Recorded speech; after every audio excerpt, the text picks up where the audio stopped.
Il n'y a rien d'impersonnel dans le christianisme. Il ne s'agit pas pour Dieu de la question du don qui nous vient de Christ. C'est plutôt Dieu qui nous donne Christ lui-même. Dieu ne nous a pas accordé de l'humilité, de la patience et de la gentillesse. Il nous accorde Christ dans son intégralité. C'est Christ qui devient notre humilité, notre patience et notre amabilité. C'est Christ, le Seigneur vivant. Voilà le véritable christianisme. Veuillez observer qu'il n'y a rien d'impersonnel dans le christianisme. Vous n'y trouverez pas des éléments impersonnels. Chaque aspect du christianisme est contenu dans une personne qui est Christ. Pour l'exprimer d'une autre manière, notre patience n'est pas une chose, c'est une personne. Notre sanctification n'est pas une expérience, mais un homme. Notre justification n'est pas une chose, c'est quelqu'un.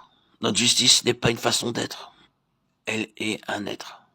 Lorsque nous sommes rachetés et délivrés, nous ne recevons pas tel ou tel aspect de ces choses, car notre rédemption, notre délivrance sont vivantes. Notre patience, notre humilité, notre gentillesse, ou notre amour, ou toute autre vertu, ne sont pas des choses, mais le Seigneur lui-même. Le christianisme est vraiment cela. Dans la vie des croyants aujourd'hui, Christ est déjà tout, et il n'est pas nécessaire de l'espérer pour un futur lointain. Certains pourront se demander comment nous pouvons affirmer que Christ est tout. Permettez-moi de vous dire que si vous connaissez réellement le christianisme vivant, vous n'aurez aucune difficulté pour reconnaître que Christ est tout.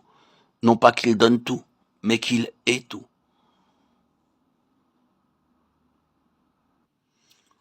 Toutes choses, celles qui sont dans les cieux et celles qui sont sur la terre, seront rassemblées en Christ.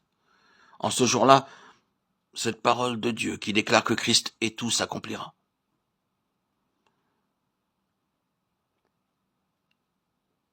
Christ veut devenir toutes vos choses. Dieu nous a donné son propre Fils. Dieu s'est donné lui-même, donné à nous. Ainsi donc que Christ soit tout pour nous aujourd'hui. Il ne devrait pas y avoir de distinction entre Christ et les choses. Rien n'est spirituel, seul Christ l'est. Il est tout et en tout. Cette réalité doit devenir évidente maintenant dans l'Église et en nous. Puissions-nous déclarer aujourd'hui que Christ est tout ce qu'il est tout, et qu'il est en tous. Il est dans sa patience. Il est dans ma gentillesse. Il est dans mon amour, car il est tout. Regardons plus loin vers ce jour où le Fils de Dieu sera manifesté pour être tout et en tous. Il a vraiment la prééminence sur toute chose. C'est pourquoi nous savons que les leçons que nous apprenons aujourd'hui sont en vue de ce jour-là. Que Dieu nous bénisse.